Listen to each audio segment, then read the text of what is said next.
Filipino 6, Quarter 2, Week 6, Milk Base. Ang paksa ng ating aralin sa araw na ito ay pagbabago ng dating kaalaman batay sa bagong ideyang nakapaloob sa teksto. Hello kids, it's me, Teacher Frel.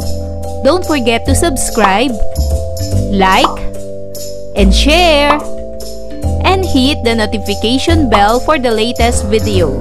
You can also follow my Facebook page, Teacher Frel TV. Sa araw na ito ay pag-aaralan natin sa asignaturang Filipino ang pagbabago ng dating kaalaman batay sa bagong ideyang nakapaloob sa teksto. Sa araling ito ay mapauunlad mo ang iyong kasanayan sa pagbabago ng dating kaalaman batay sa bagong ideyang nakapaloob sa teksto. Inaasahan ding makasusulat ka ng sulating formal at maibabahagi ang isang pangyayaring nasaksihan. Mahalaga na nagkakaroon tayo ng kawilihan sa pagbabasa ng iba't ibang teksto. Nararapat din na masusi nating sinusuri ang anumang teksto na ating binabasa dahil maaaring mabago ang ating dating kaalaman batay sa matutuklasan natin sa teksto. Mayaman ang ating panitikan kung kaya marami tayong maaaring pagpilian sa nais nating basahin. Mayroon itong iba't ibang anyo tulad ng nobela, pabula, parabola, alamat, korido, maikling kwento, talambuhay, balita, tula, epiko at iba pa. Pag-aralan natin ang mga anyo ng panitikan. Una, ang nobela.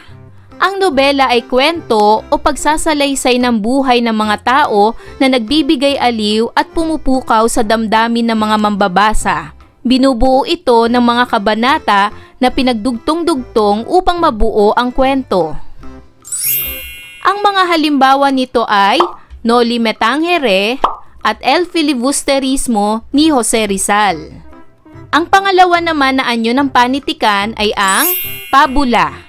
Ang pabula ay kwento kung saan ang mga tauhang gumaganap sa kwento ay mga hayop.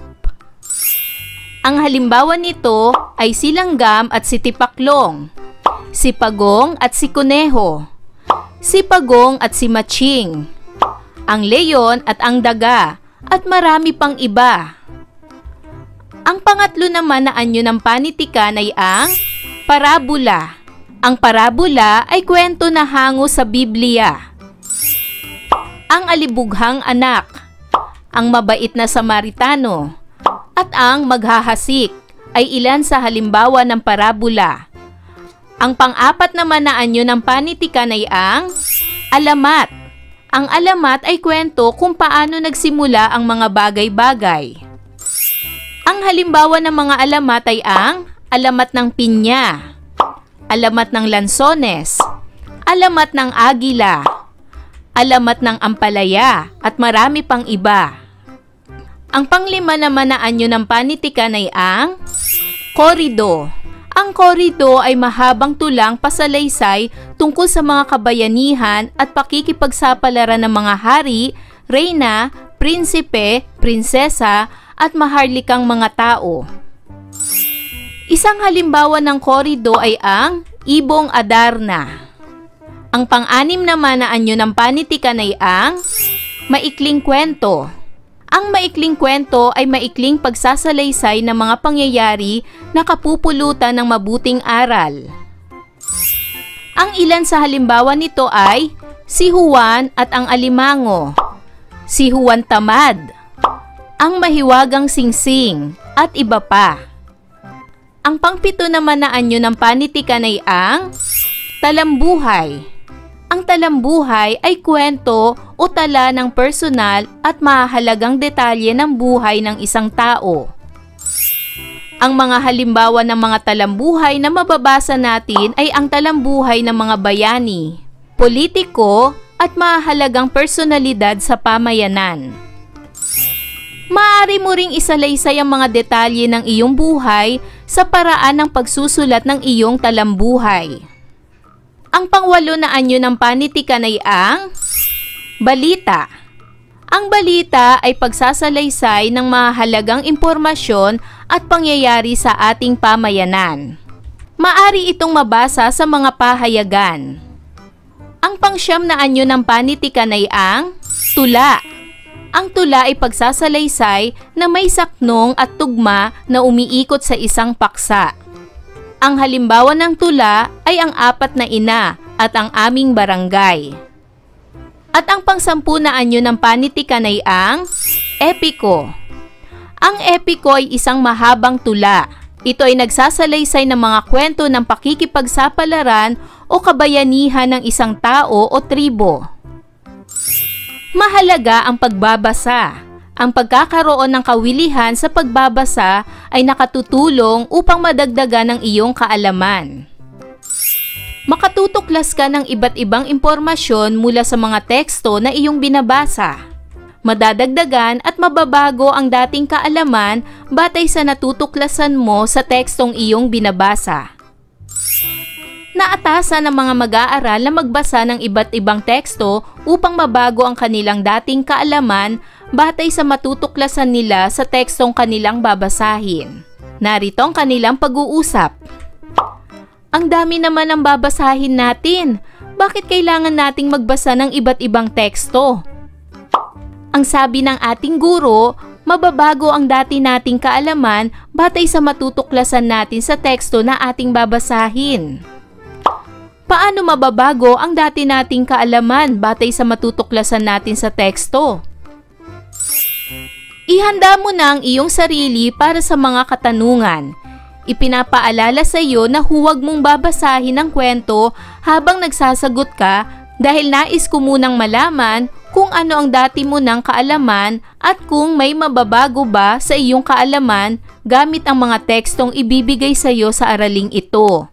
Handa ka na ba? Basahin natin ang kwento na may pamagat na Ibong Adarna. Ito ay ginawa ng buod ni Dr. Maria Leylaine E. Bernabe. Ang anyo ng kwentong ito ay isang korido. Noong araw sa kaharian ng Berbanya, may isang hari na may 3 anak na lalaki. Si Don Pedro ang panganay, Don Diego naman ang pangalawa at si Don Juan ang bunso sa 3 prinsipe. Maligaya sana ang buong kaharian nang biglang nagkasakit ang Haring Fernando. Maraming manggagamot ang tinawag pero walang makapagpagaling sa may sakit. Lungkot na lungkot ang 3 anak ng hari dahil habang tumatagal ay lalong lumalala ang sakit ng kanilang ama. Isang araw, dumating ang isang ermitanyo. Nang tignan ang sakit ng Haring Fernando, sabi ng ermitanyo, walang gamot dito maliban sa awit ng Ibong Adarna. Saan makukuha ang Ibong Adarna? Sabay-sabay na tanong ng 3 prinsipe. Sa bundok Tabor, pero mahirap ang paghuli. Ang sagot ng matandang ermitanyo. Hindi bale, sagot ni Don Pedro. Ako ang unang hahanap sa Ibong Adarna. Sobrang hirap ni Don Pedro sa paghahanap sa Ibong Adarna. Maraming bundok at gubat siyang narating pero hindi niya nakita agad ang bundok Tabor.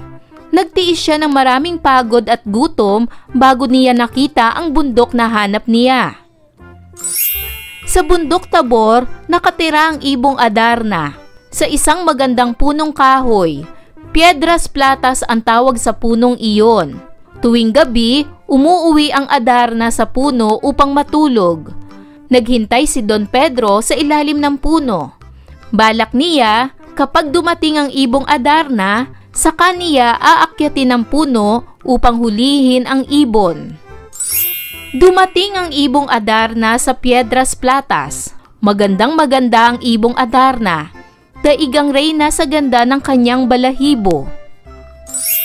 Dahil sa ganda ng kulay at awit ng Adarna, hindi napigilan ni Don Pedro ang antok. Masama iyon dahil bago matulog ay umiipot ang Adarna at ang malalaglagan ng ipot ay magiging bato. Nang mangyari ito, naging bato si Don Pedro. Sumunod na naghanap si Don Diego kay Don Pedro. Nagtiis din siya ng maraming gutom at hirap bago marating ang Piedras Platas. Pero dahil sa sarap ng awit ng Adarna, natulog din si Don Diego sa ilalim ng puno. Tulad ni Don Pedro, naging bato rin si Don Diego. Nang hindi dumarating si Don Diego, sumunod naman naghanap si Don Juan. Nagtiis din siya ng maraming gutom at hirap. Isang matandang ketongin ang nasalubong niya sa daan. "Amang, pahingi naman ng kaunting tinapay at tubig." Pakiusap ng matanda kay Don Juan. Naawa si Don Juan dahil tila mamamatay na sa hirap ang matanda. Ibinigay niya sa matandang ketongin ang kanyang natitirang tinapay at tubig. Biglang nagbago ang anyo ng matandang ketongin. "Salamat, Don Juan," nasisiyahang sabi nito. "Dahil sa iyong kabutihang loob, tutulungan kita. Alam ko kung paano mahuhuli ang ibong Adarna. Ang mabubuting tulad mo lamang ang maaaring humuli sa Adarna." Tinuruan ng matanda si Don Juan ng gagawin. Pagkatapos, binigyan niya si Don Juan ng 3 bagay: kalamansi, labaha at isang bote ng agua bendita. Tuwang-tuwa at nagmamadaling pinuntahan ni Don Juan ang bundok na tirahan ng ibong Adarna. Nang dumating ang Adarna, nakahanda na si Don Juan. Pinilit niyang labanan ng antok habang umaawit ang ibon.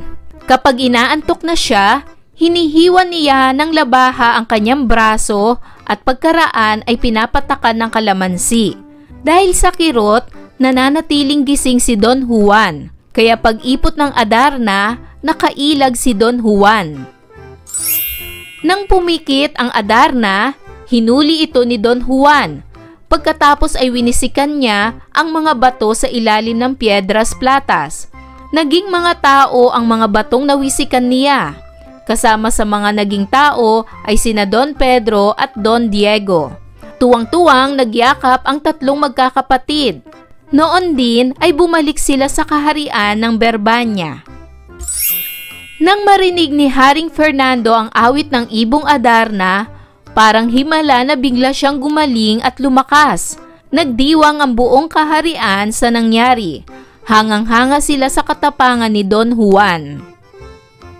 Ngayon ay dumako na tayo sa pagsasanay bilang isa. Piliin ang letra ng tamang sagot. Isulat ang sagot sa iyong sagutang papel. Unang bilang.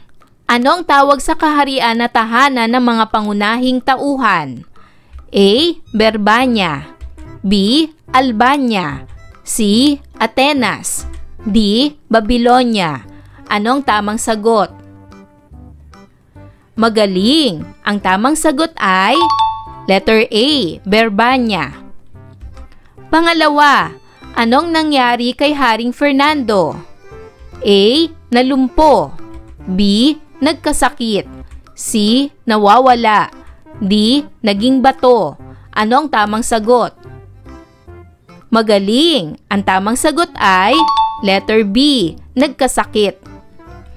Pangatlo, saang bundok matatagpuan ang ibong Adarna? A. Tralala. B. Tabor. C. Arayat. D. Armenia. Anong tamang sagot? Magaling! Ang tamang sagot ay letter B. Tabor. Pang-apat, ano ang pangalan ng puno kung saan matatagpuan ang ibong Adarna? A. Platas. B. Platas Piedras. C. Piedras. D. Piedras Platas. Ano ang tamang sagot? Magaling! Ang tamang sagot ay letter D. Piedras Platas. Panglima, ano ang nangyayari sa taong napapatakan ng ipot ng ibong Adarna? A. Namamatay. B. Nakakatulog. C. Nagiging bato. D. Naglalaho. Ano ang tamang sagot? Magaling! Ang tamang sagot ay letter C, nagiging bato. Pang-anim, sino ang tumulong kay Don Juan upang mahuli ang ibon? A. Diwata. B. Matanda. C. Ermitanyo. D. Ibon. Ano ang tamang sagot? Magaling! Ang tamang sagot ay letter B, matanda. Pang-pito, ano ang ginamit ni Don Juan upang hindi siya makatulog sa ganda ng awit ng Adarna? A. Kalamansi at labaha. B. Kutsilyo at hawla. C. Pagkain ng ibon. D. Pana at sako. Ano ang tamang sagot? Magaling! Ang tamang sagot ay letter A, kalamansi at labaha. Pangwalo, ano ang mensaheng taglay noong tumulong si Don Juan sa matandang Ketongin? A. Likas siyang maawain at mapagkawang gawa. B. Alam niyang may maitutulong ang matanda kaya niya ginawa ito. C. Nais ni Don Juan ng gabay sa kanyang misyon. D. Makadiyos si Don Juan at mapanalanginin. Ano ang tamang sagot? Magaling! Ang tamang sagot ay letter A, likas siyang maawain at mapagkawang gawa. Pang-siyam, paano na ibalik ni Don Juan sa pagiging tao muli ang kanyang mga kapatid? A. Isinilid sa sako saka iniuwi sa kaharian. B. Binuhusan ng tubig na malamig. C. Winisikan ng agua bendita. D. Kinantahan ni Don Juan ang mga kapatid. Ano ang tamang sagot? Magaling! Ang tamang sagot ay letter C. Winisikan ng agua bendita. At pang-sampu, paano gumaling si Don Fernando? A. Inawitan ng 3 prinsipe. B. Inawitan ng ibong Adarna. C. Ginamot ng matandang ermitanyo. D. Iniputan ng ibong Adarna. Ano ang tamang sagot? Magaling! Ang tamang sagot ay letter B. Inawitan ng ibong Adarna. Para naman sa pagsasanay bilang 2, sagutan ang sumusunod na gawain. Gawin ito sa sagutang papel. Para sa unang katanungan, ilan ang anyo ng panitikan na iyong alam? Ang bilang ng anyo ng panitikan na aking alam ay 10. Pangalawa, isulat sa chart ang anyo ng panitikan na iyong nalaman. Ibigay mo ang katangian ng bawat anyo at magbigay ng halimbawa. Sa unang column, isulat ang mga anyo ng panitikan. Sa pangalawang column naman, isulat ang mga katangian nito. At sa pangatlong column, magbigay ng mga halimbawa ng anyo ng panitikan. Unang anyo ng panitikan ay ang nobela. Ang katangian nito ay kwento o pagsasalaysay ng buhay ng mga tao. Halimbawa, Noli Me Tangere at El Filibusterismo. Pangalawa, pabula. Ang katangian nito ay kwento kung saan ang mga gumaganap ay mga hayop. Halimbawa, si Langgam at si Tipaklong. Pangatlo, parabola. Ang katangian nito ay kwento na hango sa Biblia. Halimbawa, ang alibughang anak. Pang-apat, alamat. Ang katangian nito ay kwento kung paano nagsimula ang mga bagay-bagay. Halimbawa, ang alamat ng pinya. Panglima ay korido. Ang katangian nito ay mahabang tulang pasalaysay tungkol sa mga hari, reyna, prinsipe, prinsesa at mga makapangyarihang tao. Ang halimbawa nito ay ibong Adarna. Pang-anim, maikling kwento. Ang katangian nito ay maikling pagsasalaysay ng mga pangyayari na may mabuting aral. Ang halimbawa nito ay si Juan Tamad. Pang-7 ay talambuhay. Ang katangian nito ay kwento ng buhay ng isang tao. At ang halimbawa nito ay talambuhay ng mga bayani, politiko at mga personalidad. Pangwalo, balita. Ang katangian nito ay pagsasalaysay ng mahalagang impormasyon at pangyayari. Halimbawa, balita na mababasa sa pahayagan. Pangsyam, tula. Ang katangian nito ay pagsasalaysay na may saknong at tugma. Halimbawa, Apat na Ina at ang Aming Barangay. At pangsampu, epiko. Ang katangian nito ay isang mahabang tula na nagsasalaysay ng kabayanihan o pakikipagsapalaran ng isang tribo. Halimbawa, Biag ni Lamang. Para naman sa pagsasanay bilang 3, sagutin ang sumusunod na tanong. Piliin ang letra ng idiomatikong pahayag upang mabuo ang bawat pangungusap. Isulat ang sagot sa iyong sagutang papel. Una, patlang ang bukid ng aking lolo. Marami siyang naitanim dahil malawak ito. A. Di maliparang uwak. B. Kagubatang lungsod. C. Gininto ang kutsara. D. Gininto ang puso. Ano ang tamang sagot? Magaling! Ang tamang sagot ay letter A. Di maliparang uwak ang bukid ng aking lolo. Ibig sabihin ng di maliparang uwak ay malawak. Pangalawa, patlang ni tatay. Hindi ko sinunod ang utos niya kaya siya nagalit. A. Nagsunog ng kilay. B. Mainit ang ulo. C. Maitim ang budhi. D. Magdilang anghel. Ano ang tamang sagot? Magaling! Ang tamang sagot ay letter B. Mainit ang ulo ni tatay. Pangatlo, patlang ni Marisa. Labis niyang ikinalungkot ang hindi niya pagpasa sa pagsusulit. A. Makulimlim ang mukha. B. Nagsunog ng kilay. C. Maitim ang budhi. D. Nagasgas ang bulsa. Ano ang tamang sagot? Magaling! Ang tamang sagot ay letter A. Makulimlim ang mukha ni Marisa. Ibig sabihin nito, malungkot ang mukha ni Marisa. Pang-apat, laging ipinapaalala sa amin ni nanay na patlang. Kailangan daw naming magtipid upang makaipon kami ng pera para sa susunod na pasukan. A. Magdilang anghel. B. Magsunog ng kilay. C. Mainit ang ulo. D. Matutong mamaluktot. Ano ang tamang sagot? Magaling! Ang tamang sagot ay letter D. Matutong mamaluktot. Laging ipinapaalala sa amin ni nanay na matutong mamaluktot.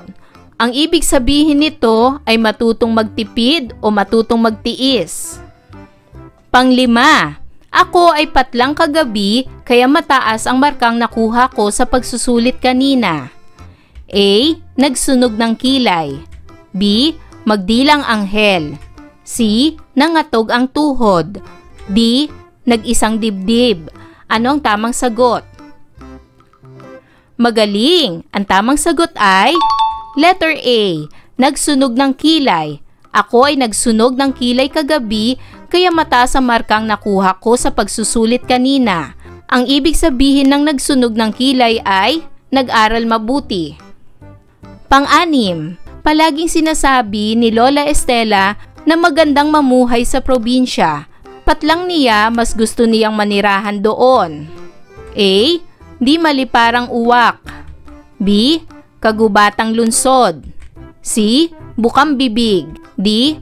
Magdilang anghel. Anong tamang sagot? Magaling! Ang tamang sagot ay letter C. Bukang bibig. Bukang bibig niya, mas gusto niyang manirahan doon. Ang ibig sabihin nito ay lagi niyang binabanggit o lagi niyang sinasabi. Pangpito, patlang ang manirahan sa amin, sabi ni Lolo Kiko. Ang sabi pa niya ay mahirap daw ang kabuhayan dito. A. Kagubatang lungsod. B. Mainit ang ulo. C. Di maliparang uwak. D. May gintong kutsara. Anong tamang sagot? Magaling! Ang tamang sagot ay letter A. Kagubatang lungsod, ang manirahan sa amin. Ang ibig sabihin nito ay mahirap ang buhay na manirahan sa amin. Pangwalo, ang mga frontliners ay may patlang. Mabuti ang kanilang kalooban at lagi silang nakahandang tumulong sa lahat ng nangangailangan. A. May gintong kutsara. B. Ginintuang puso. C. Maitim ang budhi. D. Nagasgas ang bulsa. Ano ang tamang sagot? Magaling! Ang tamang sagot ay letter B. Ginintuang puso. Ang ibig sabihin nito ay mabuti ang puso o mabuti ang kalooban. Pangsyam, sana mawala na ang virus na kumakalat sa ating bayan. Patlang ka sana sa iyong sinabi. A. Matatas ang dila. B. Mainit ang ulo. C. Magsunog ng kilay. D. Magdilang anghel. Ano ang tamang sagot? Magaling! Ang tamang sagot ay letter D. Magdilang anghel. Ang ibig sabihin nito ay magkatotoo sana ang iyong sinabi. At pang-10, patlang ni nanay dahil sa binayaran niya sa ospital. A. Nagsunog ng kilay. B. Magdilang anghel. C. Nangatog ang tuhod. D. Nagasgas ang bulsa. Anong tamang sagot? Magaling! Ang tamang sagot ay letter D. Nagasgas ang bulsa ni nanay. Ibig sabihin nito ay naubos ang kanyang pera dahil sa binayaran niya sa ospital. Para naman sa pagsasanay bilang 4, punan ang patlang. Isulat ang sagot sa iyong sagutang papel. Sa natutuhan kong iba't ibang uri ng panitikan, nabigyang halaga ko ang pagmamahal ko sa panitikan. Dahil dito, maraming nabago sa aking dating kaalaman.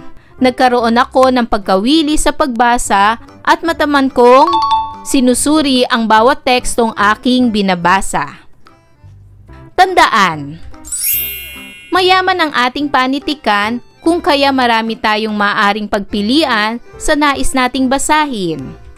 Mayroon itong iba't ibang anyo tulad ng nobela, pabula, parabola, alamat, korido, maikling kwento, talambuhay, balita, tula, epiko at iba pa. Ayan mga bata, naunawaan nyo ba ang ating aralin sa araw na ito? Kung ganon, magaling! Mga bata, sana'y marami kayo natutunan sa ating aralin. Hanggang sa susunod na video lesson, paalam! Thanks for watching!